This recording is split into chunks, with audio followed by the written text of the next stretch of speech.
Welcome to our final video. We've looked at 4 emotions: fear, shame, contrition, and love.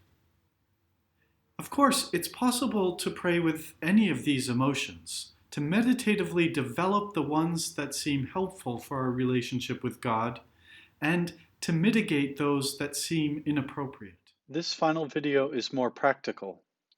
We'll look at 3 meditations from 3 different religious traditions for prayerfully exercising loving habits: reading love poetry, an adaptation of Buddhist metta meditation, and the contemplation to acquire love from St. Ignatius's spiritual exercises.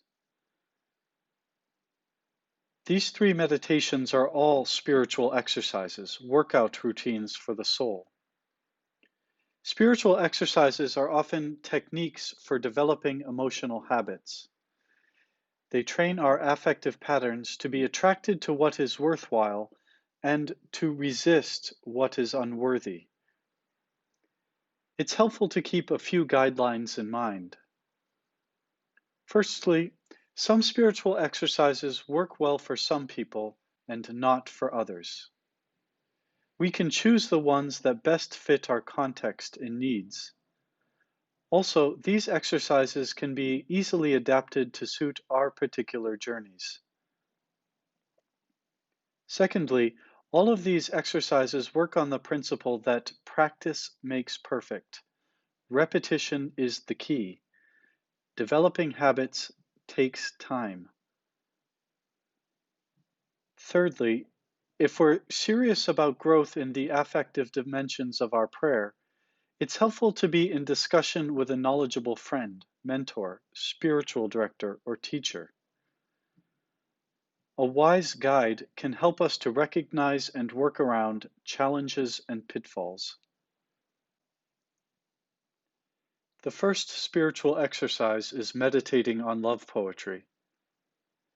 The first letter of John says, "We love because God loved us first." Scripture sometimes casts God in the role of passionate lover. The most famous examples are the Song of Songs, the book of Hosea, and Jesus' own reference to himself as the bridegroom. I've learned a lot about God's love for me by meditating on the poetry of Hafez, the 14th century Sufi poet. I recommend a book of Hafez's poems reworked by Daniel Ladinsky called I Heard God Laughing.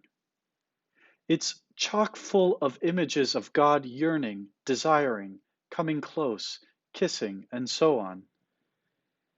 Hafez has a deep awareness of God's passionate desire to be with us. It may not be for everyone, but I've found these poems helpful for getting past an image of God who coolly wishes me well and lends me a helping hand from time to time. The divine love that expresses itself in the incarnation, in the life and passion of Jesus, is anything but cool and measured. Here is one of Hafez's milder poems. In the morning, when I began to wake, it happened again. That feeling that you, beloved, had stood over me all night, keeping watch. That feeling that as soon as I began to stir, you put your lips on my forehead and lit a holy lamp inside my heart. It's simple, charming, real. What would it be like to imagine God admiring us and finding us completely lovable as we sleep, as a lover might do? Can you imagine your joy as you receive God's gentle kiss upon waking? This kind of meditation might take 5 minutes. It might take an hour. It's entirely up to you. A second spiritual exercise is a meditation that I adapt from the Buddhist metta meditation. I found the Dalai Lama's rendition in his book, How to Expand Love, Widening the Circle of Loving Relationships, particularly helpful. What I outline here, however, is my own loose adaptation. I tend to focus more on the cognitive aspects of the meditation, and I assume that cognition may be a path towards attractive feelings. This meditation is basically broken down into 3 steps. Firstly, we meditate on people we are already attracted to, such as friends. Secondly, on people we are neither attracted to nor repelled by. And thirdly, on people we are repelled by, especially those we would consider enemies.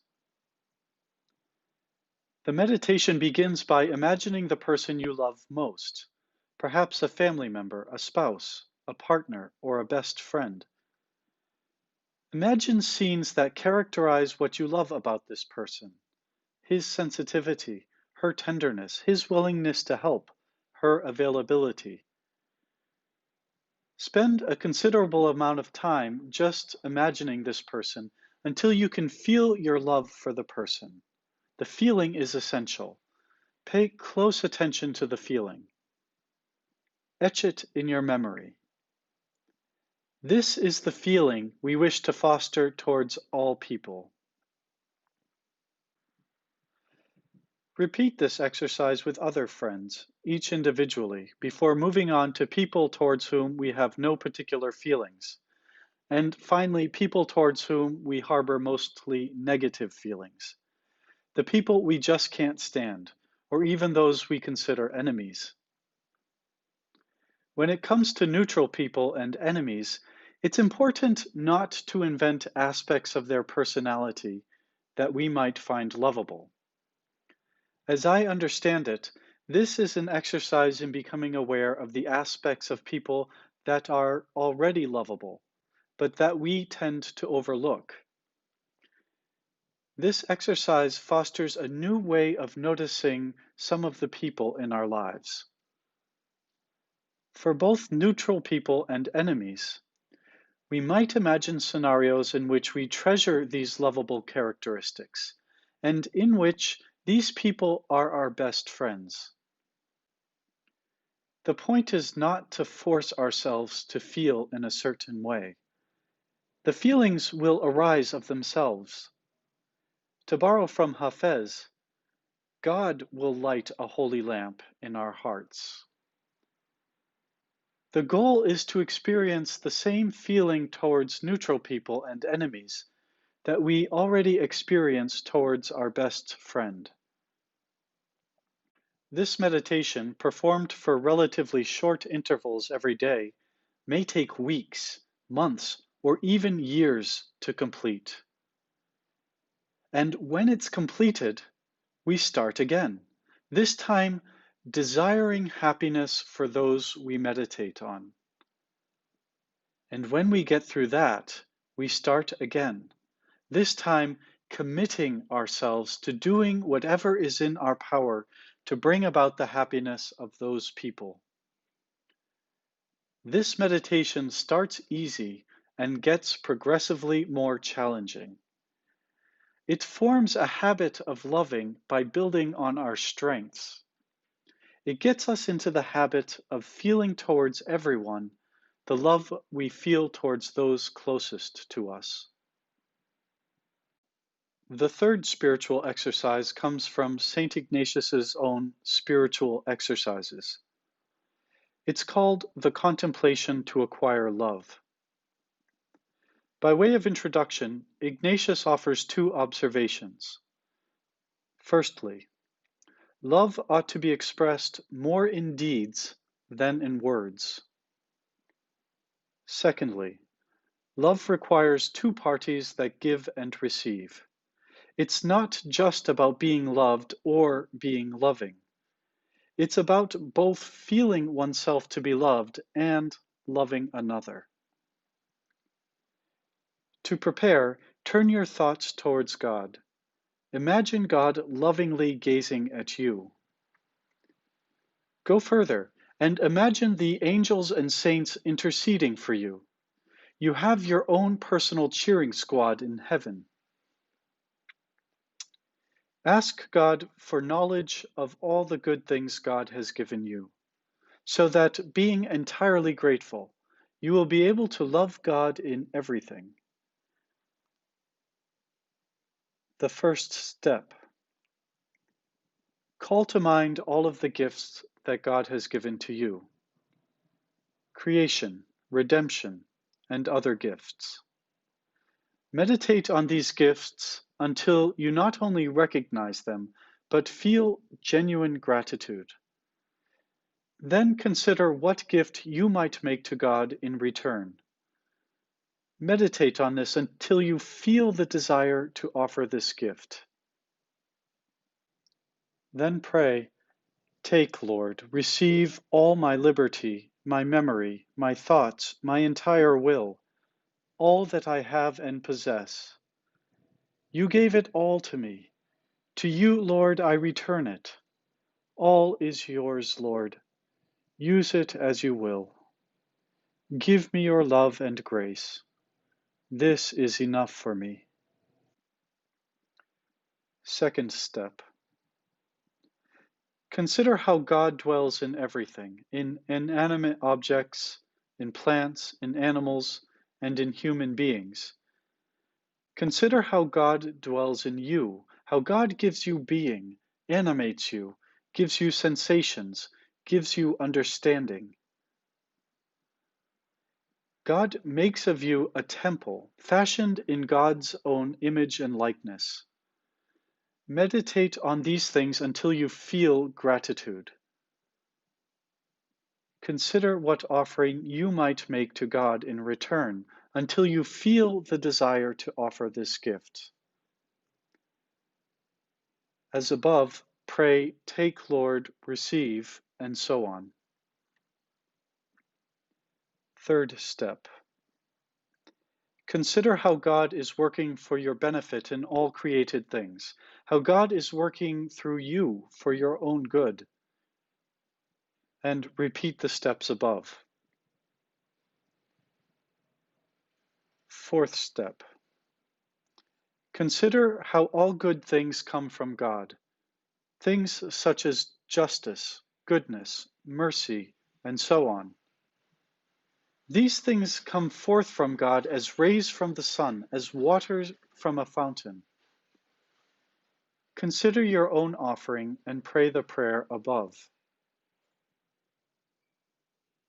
Conclusion. Imagine having a conversation with God as one friend to another about whatever is in your heart. Conclude with an Our Father.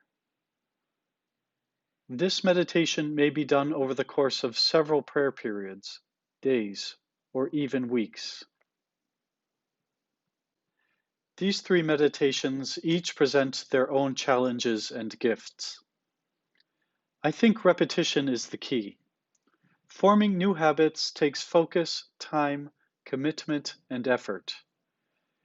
Reorienting affective dispositions and altering beliefs and desires is really hard work. But if Jesus teaches us anything, it's that this work is worth the commitment.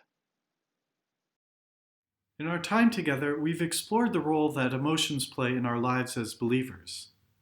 Emotions actually tell us a lot about what attracts us and what repels us, about our beliefs and desires. And these emotions aren't hardwired into our brains. By reflecting intelligently on our beliefs and desires, and by developing good habits, we can actually transform our emotional landscapes to better reflect and even embody our religious values. I think that's a tremendously exciting prospect. We not only think our way towards God, we actually feel our way towards God. I hope that in our time together, you've found something that's helpful for your own spiritual path. Thank you very much for joining me, and many blessings to you.